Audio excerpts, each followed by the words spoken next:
All right, everybody. Welcome to the, I always got to look, February 17th. It's right on my screen too. February 17th, Octant community meeting. It's a fun one today because we have a few things. We're gonna welcome some new members to the team.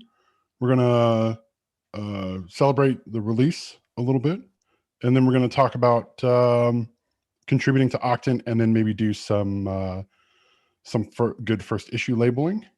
And yeah, so with that, I'll just say let's welcome. We have some new members to the Octant team. So um, Luis, Felipe, and Vikram are joining the Octant team. Luis and Felipe are joining full time, and Vikram is on an 8-week rotation from another team within VMware. So that's very exciting for us. So I wanted to give Luis and Felipe a moment to say hi to folks. So I think they're both on this call. Yeah, they are. Yes. So, hello, my name is Felipe. I'm really excited to be part of this team. The past meeting was very helpful to me to get to know more the product we are designing, we are coding here. I'm actually learning Go from the beginning. I'm doing a course in Udemy. I have a book to read about Kubernetes, so I'm gonna start a little slow, but I hope to improve my knowledge quickly to start contributing to the team.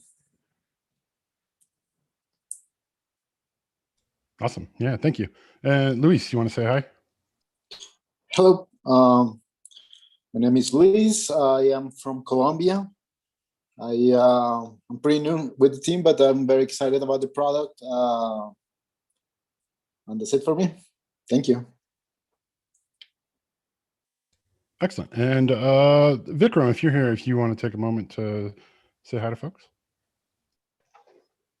Hey, I'm Vikram. I'm a new engineer on the Octant team, and I'm joining from the dev consulting. I'm located in Toronto. Yeah. So yeah, thanks everyone. Welcome. And yeah, really excited to have some new folks on board. So keep an eye out for them in the Slack channels and showing up on some issues. We do have they'll be the first people to be going through the official documented process of community membership. So that's fun. So yeah, looking forward to that. So moving on to 017 is releases. It was what I've typed there. 017 is releases. We've released it. It's published. There has been a few issues opened since it was published, which we've captured. One that Milan discovered this morning around it not deleting. Zoom in a bit here around it not deleting resources, which seems odd, but it is true. So we're taking a look into that. And then the other one was around CPU cycles. It seems like it's burning more cycles than it should, especially when it's minimized to the tray. So though really Octant doesn't really change its behavior when you minimize it to the tray, it's just no longer on your screen. So we would expect it to use some cycles, but this was reported by Scott Andrews as using a lot, like 147% of CPU time. So definitely not okay. So we're going to have to immediately take a look into that, as well as the delete issue. So that's the bad news. Good news is things do seem to be working besides that. Great. And the Mac code signing. Yeah. So this is something that we knew as we released this, but when you launch the application in Mac, you will need to alt-click and then select Open because it is currently not signed. We are working through that process, or we're going to be working through that process internally to figure out exactly what it means to get this thing signed now that we have it built as an Electron application. So stay tuned for that. We'll update you all as we know more and as we find out what release we'll have signing officially. So I think that's it for the main updates of 017. So I just want to say thank you to everyone who was involved in the 017 release: Sam, Milan, Pia, Isha. There was a long road there through breaks and holidays and all sorts of stuff. So it was really good. It was a good one to get out. So I really appreciate everyone's time and effort there. And I think we've done a good job with our first Electron release so far. Oh, and this is something that Sam mentioned that I wanted to call out. So the Octant package for installers will be Octant-desktop. So that's how you'll get the new Electron version. The old Octant recipe for various package managers will continue to be updated with the command line version that we have now, with a deprecation warning coming soon to let you know that Octant-desktop is the future. So we don't have an official release. Like I don't know officially when the command line version will stop being updated in the package manager formulas. We'll probably give it 2 or 3, and we'll be sure to put that information somewhere publicly, the exact like version count when we're gonna stop shipping it to package managers. As I mentioned previously, the command line version will still be built as a nightly, and it will still be available in the releases that get published up to, it'll only be available as a nightly. It will no longer be in the releases that get published to package managers or in our releases tag assets, our releases assets. So keep that in mind as things move forward. We will probably for the next version, I don't know if we'll get the deprecation warning in for this one.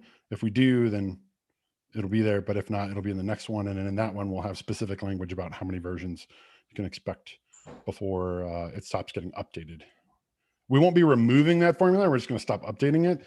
Eventually we'll remove it, but we want it there a while so that people can get the warning and know to use the new one. Anything I missed on that? No, I just wanted to comment. It feels a little weird to call it the command line version, because when I think about command line, I'm thinking like tools like, I don't know, kubectl or something like that. So it might be a little confusing. I'm just thinking it might be good to find a little better name. Yes, we do have a desktop, which is Electron, but what used to be Octant running a browser, it seems a little weird to call that command line tool. I don't have. I mean, you do a kubectl proxy, and then you open up a thing in a browser. kubectl is still a command line tool. It's run from the command line, and in fact, in Windows, the old Octant binary would not even launch unless you were in the command line. It would tell you this is a command line application. Go launch it. Right, but you do start it from a command line, but it doesn't run there. It runs in the browser. No, it does. It runs in the command line. The browser is just a viewer into the stream. Oh, right. I see what you're saying. Yeah, there is actually nothing running. So, but it's also going away. So I don't care what language we use around it. You can call it whatever you want. It's going away. No, me neither. It's just a little confusing. Feels a little confusing. I'm the only one. Well, the whatever old Octant, we call it old Octant. I don't know. Any opinions? Sam? No, the lack of better word, I think that one is fine. I hope it won't be confusing for everybody.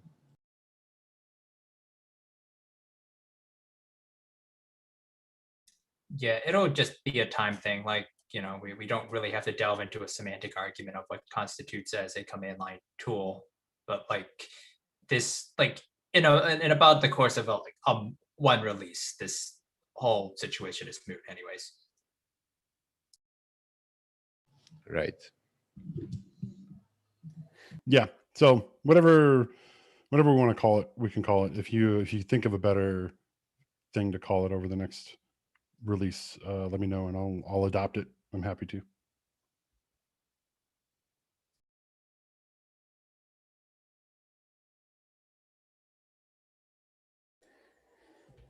So that covers the release. And then I wanted to, so we're going to be at the end, we're going to use the final bits of time here at the end to do like a high level overview of the Octant system for folks who are interested in contributing to Octant. Since we do have some new people who are going to be contributing to Octant, we thought it was a good time to kind of do that, share out more generically with the whole community so that other folks who are watching this or interested can get some of that information. So I guess before we do that, I wanted to get to Sam's Q&A question. Sam? Sure. So this one is something I threw in the Slack channel yesterday. Didn't really get a response from anyone, but just gonna ping it again. So the idea is that I've labeled a few issues as good first issues, and that is debatable on what constitutes a good first issue. For example, something like how do you add a new component in Octant? And it's not necessarily difficult as more as just really verbose and involves touching a lot of files in Octant. So I was thinking of using that as an opportunity to do a pairing session with some of the new members of the Octant team.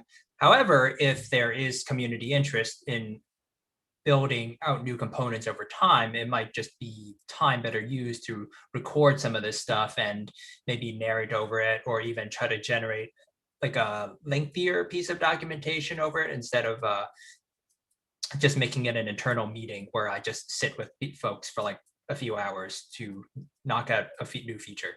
So I wanted to see what the community expectations are. Like, let's say if someone wanted a new component, is this like, hey, we'll ask the Octant team to do it and they'll do it and expect it in the next release? Or is this something that we want to see more community contributions to? So do we, like, if there's a component that doesn't exist, do we want the community to start chipping in and to build those components? And I think, like, besides Scott Rosenberg, I don't think there's or maybe people on YouTube might be listening in, but I think this is just more of a general ping. I think like any time scheduled for something like this, I'm going to schedule this for next week. So if there is interest for something like this, just kind of ping on Slack or PM, let me know, and we can I can talk with the team and see what we're going to do about it. Awesome. Yeah, thank you, Sam. Yeah, I think we can also, if we want to make a note there, we can share that idea out on Twitter as well. So that way we get a little more engagement. Just get more eyeballs on that idea. I think there's probably is some people who would love to see longer form sessions, especially around the like adding components and building out plugins. Yeah, especially building plugins. That seems like a must to me. You know, it would be really good. I think it will help a lot of people kicking them off on their plugin journey, just to have a video tutorial with, you know, kind of step-by-step approach, what needs to be done, what are the possibilities, options, and things like that. So I think that would be really, really useful. Yeah, I know for myself, the plugins would be very useful because I definitely have been looking at creating some plugins.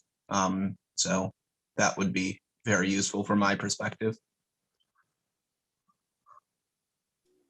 Well, you go, Sam. Now you know. I think that's, like, to me, that's enough. Like, that's enough. I think it'll be useful. So yeah, we can try to carve out some time for that. Yeah, we'll figure it out. We'll figure out what that looks like, and I think it'd be nice to have the live session paired with a blog post or a script or some documentation that you can follow along with too. That way you kind of cover both types of learners. GitHub project. Yeah, exactly.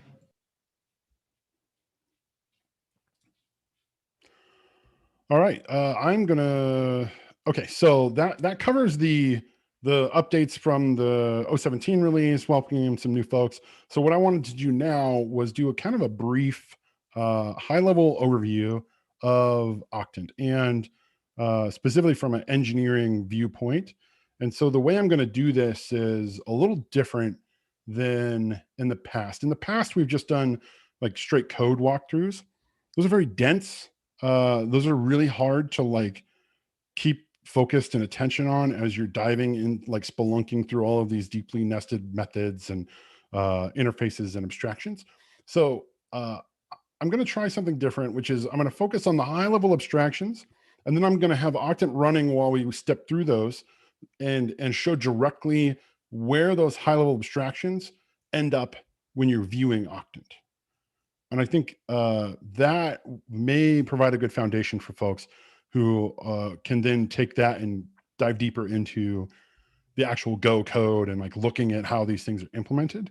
I think that's just a better foundation. So after this is over, feedback welcomed. If you're like, no, I would really like a deep dive into code, we can also do that at another meeting. But so that's the approach for this one. So let me share. Let's see. There's a way to share, like, because I want both. I want both things. Oh, there we go. Okay, yeah. So this. See what happens. Might be too much screen. I don't know. Okay, so does that? Here, let me shrink this up and slide this over. We don't need the whole window. Slide that over. Just make it a little tighter. Okay. Just kind of some overlap. Okay. I'm trying to have them both up at the same time. Anyway, can people see that okay? Does that look good? Yes.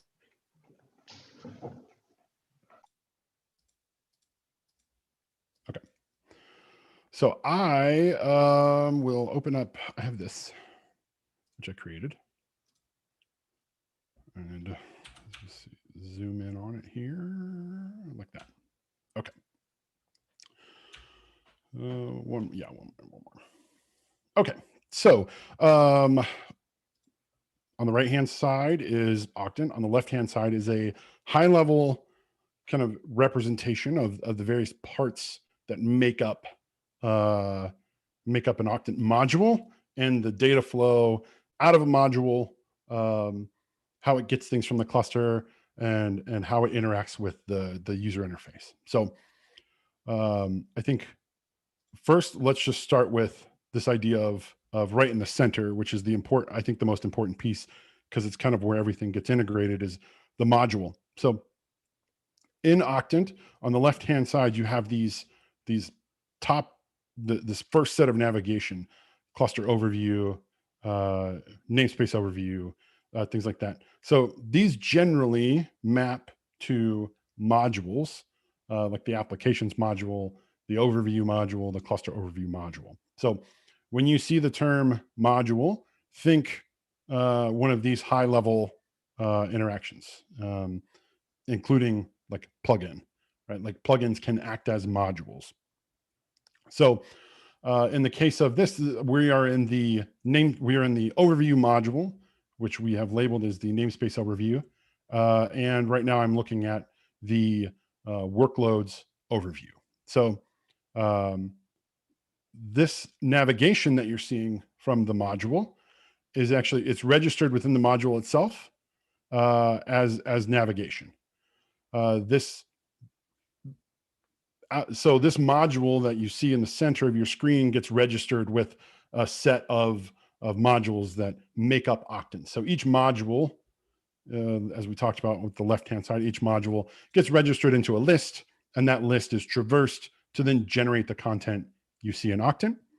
So this module defines its navigation, and that navigation, as a result, gets put out onto the stream, which is our content handler stream. So we can actually, you know, I don't want to do that. I'm not going to rabbit hole that. Navigation writes to a WebSocket stream as its own set of content called navigation, and that gets rendered right here. So each module defines its navigation, and this is what you see rendered out between these two panes. There is the Pathmatcher, which says the Pathmatcher is really just a high-level piece that says, if you see / overview, or if you see / applications, then route to this module. And then, so once the Pathmatcher is matched and we've routed to the namespace overview, or in this case, the overview module, then the navigation gets generated off of that. So that's the base of like left menu interactions. So the next piece that happens is once we've and any questions there so far before I move on?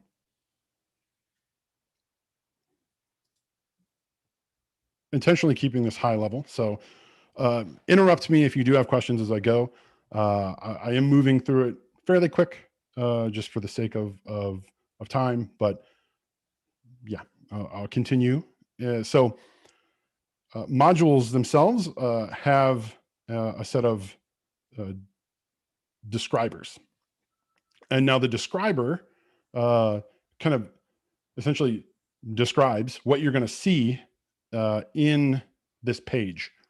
And how it does that is there's a path filter, which when you select items from this navigation, the user interface sends a set content through the stream into the handler, right? And that set content is handled by a set of dispatchers and then saved into state. That content path is used by the path filter to then, when the module is rendered, to say, what items should I limit this describer to? So the path filter gets instantiated and passed into a describer. Is it passed in or is it used by? I believe it's passed into a describer. The describer is the piece that sits in between the Kubernetes cluster and the generator logic. A describer goes out through our store interface, and either using an informer or a client, the store interface will use, and I'm going to touch on each of these individually here. I just want to go through the whole flow. The store interface will use an informer or a client to then talk to a Kubernetes cluster. And that cluster will return the data back into a describer for either like a listing of objects or a set of details around an object. That describer will then hand that information over to a generator, which uses our printers to take the describer data and run it through a set of printers to then generate content data, which is like this table that you see in the center where it's listing of deployments. So imagine the user interface says, hey, I've set my path to overview. So the Pathmatcher says, okay, load the overview module. The content type gets set with the rest of the path when I click on this navigation item for deployments. That then says, okay, filter, use the path filter to create a describer that goes and lists deployments for the Cube system namespace. Those get returned from the cluster, and in combination with our printers, which are typed printers. So it will say, hey, take this deployment object and give it to our deployment printer for the list type. We'll render this table that you see here. By sending, the generator will send stream data out to the handler, and then the user interface will render that stream data. So to now we can start to dig into the specifics and the areas of like state and stream, which I think will help with showing exactly what's going on. So I will pull up this here. So you can see here, and maybe let me make that a little bigger. Okay, so this is the networking tab for Octant, and this is specifically the stream. So on the left-hand side, you see stream data. This is what we're looking at from the client side as stream data. You can see the content path here is empty. So it's a blank content path, which means we're at the root of this module. So there's no extra path filter that we want to show for this module. And and then we can also see we have a set namespace, which the current namespace is default. That's set by the client, and it represents this namespace dropdown that right here. So if I were to change this namespace to say Cube System, you would see we would send a set namespace to Cube System. The navigation, right, is now the default path has now changed to overview namespace Cube System, and the filters and everything else are still the same. So that is this piece right here: user interface, data stream, the WebSocket handler, dispatchers. This is represented as that set namespace call. It stores that up in state. Then the module uses that state to, that state is used to load the module that represents the navigation path. So in this case, overview. Then this namespace Cube System piece is what is used as part of the filtering to only show the items for namespace Cube System.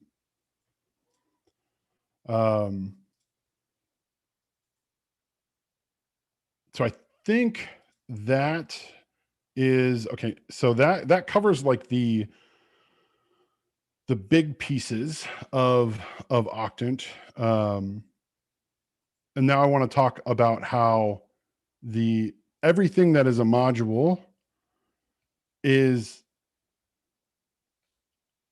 composed of these pieces. So modules themselves do not, they actually are a container really to compose all of these various pieces together. So when you're exploring Octant's code, the describer and the generator package and all of these things, they're separate packages that are composed together within a module to produce the results that we want. Same with navigation, right? Navigation gets defined for the module, it gets registered with the main system, and then it is used to draw the navigation. The same with the way the navigation draws its content is the same way our main content window draws its content. Actually, let me pull that up again. I don't think I showed that, but on the stream, you can see here, it is this content. This is coming from the generator. So there is a loop running in Octant that takes the data from the describer and runs it through all of the printers and returns that up as a content response into the generator, which is running on a loop to then produce this this content event. And you can see it's all just JSON. It's like a set of components packed into JSON. And that is what we render on the front end. So think of this like a DSL, a domain specific language that allows you to render components on the front end without having to write the JavaScript or the HTML or anything to do so. And so that is how Octant operates for all of its views. It is a stream of data, like for example, navigation. You can see the various sections and how they're defined, how it lines up with the workloads, load balancing sections and how they're defined. You can see when we expand those, and you can see the paths and the things that get set when you click on those, right? So this is the path that's going to get set for that navigation item. I can show it just by clicking. You come down here. There's the set content path. You see that overview, namespace, default, discovery, and load balancing. So internally, this is saying, okay, route to the overview module. We parse out the namespace and we set it to default. This is used by the describer when it's calling into the store interface to get stuff from the cluster. And then this discovery and load balancing is a section within the module that says show, it says describe services for well, actually it says describe HPA's ingress services and network policies. We only have services, right? But that's what the module is told to do, is to describe these 4 things when you're on the overview of the discovery and load balancing section. So I know that's a lot. It would have been way worse if I would have done it through code. But I think this is a good general high-level overview of how Octant works. One thing to take note of is the pattern we try to adopt with our state is the only thing that, like, basically state exists here, and we try to keep it out of everywhere else. We want to, handlers can use dispatchers to interact with state indirectly. But we never have direct access to, nothing is ever, the client is never like flipping values. It's always coming through our handler, through a set of dispatchers, and then that is taking the action on state. And then we're using that state to inform other areas of the application. So state always flows through this set of dispatchers. And that's an important piece to Octant. And then the other thing is our store interface is a generic interface that allows get, list, watch, delete type actions. We do not, we implement that as something called the dynamic cache, but that is purely the actual implementation of satisfying a store interface. Everywhere we then go look up things in our describers, we try to use this store interface.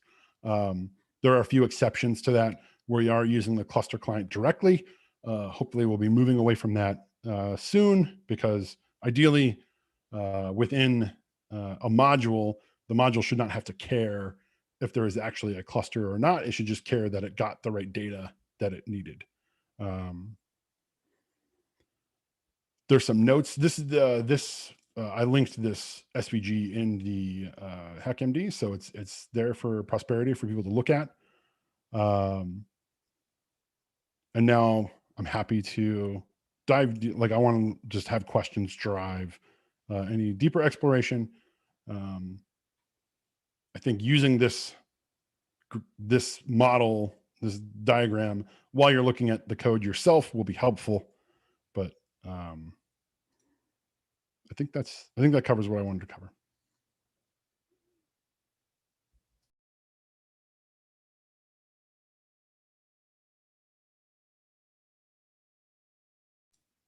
Questions, comments?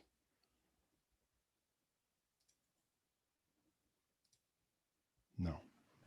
I think this is a great overview. This is the best I've seen so far. And I agree. If you try to do this in code, it's much harder, and that's just to see the high level picture helps a lot.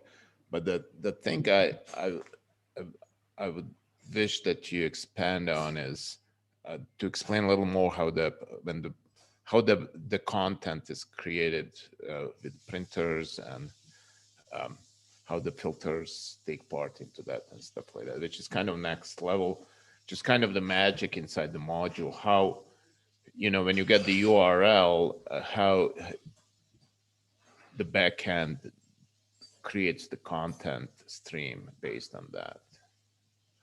I don't know if that's too deep for today, but at some point maybe.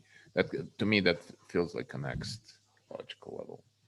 No, yeah, I think that's a, yeah, that would be like zooming in on that module square to see like, okay, what's actually Exactly. happening with path filters and printers and describers. Yeah, I can do that one next.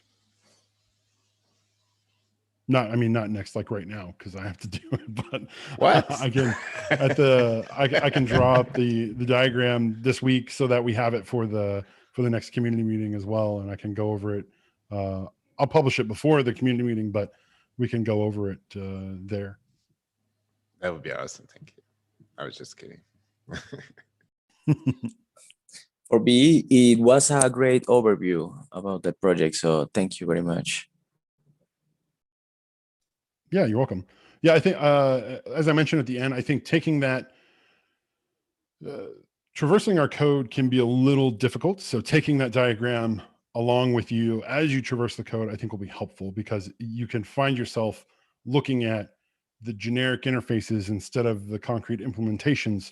And then sometimes it's difficult to understand the code tools won't, like when you control click on something or you say like, take me to the definition, some of the tooling can't find the definition because it's an abstract definition purely.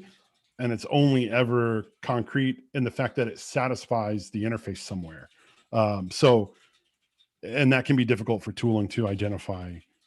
So I think that diagram will help. And I think Milan is right, doing the next level down of, okay, here's how printers here's how that data from the describer that lists the objects or that fetch the object, how does that then get turned into that JSON? That'll be the next one I'll do. Also, maybe a little deep dive into the path filtering, hand wavy magic stuff, because it works, but it's still very it's not super obvious how it works.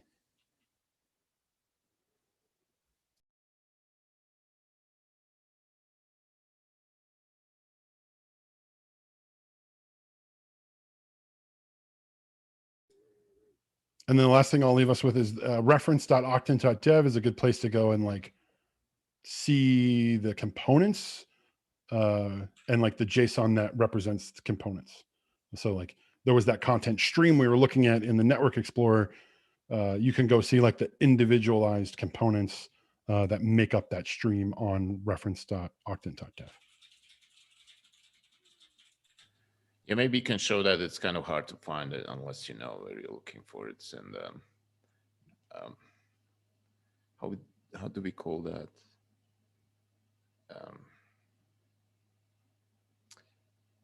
It's not the docs tab. You need to be in specific tab. Oh yeah.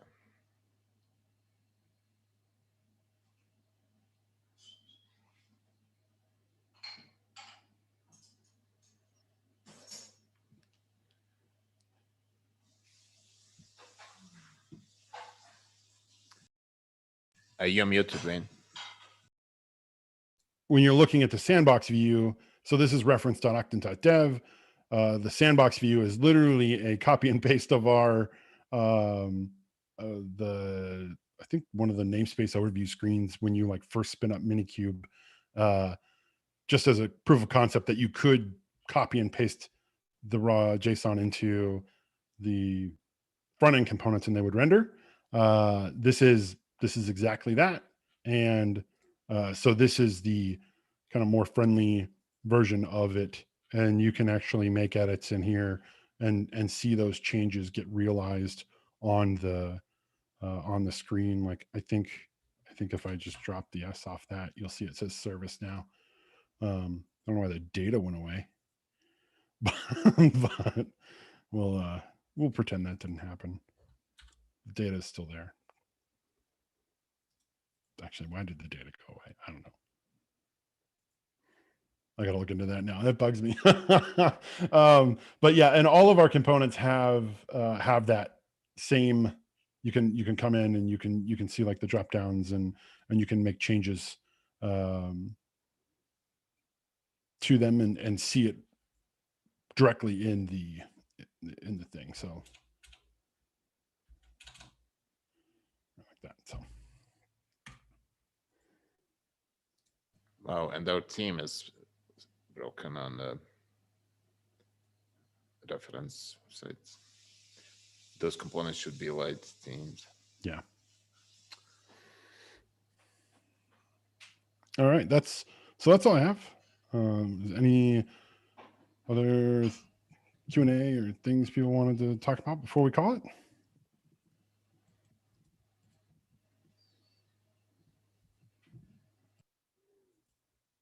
Okay. Well, thank you, everyone, and we will see you next week. Bye-bye.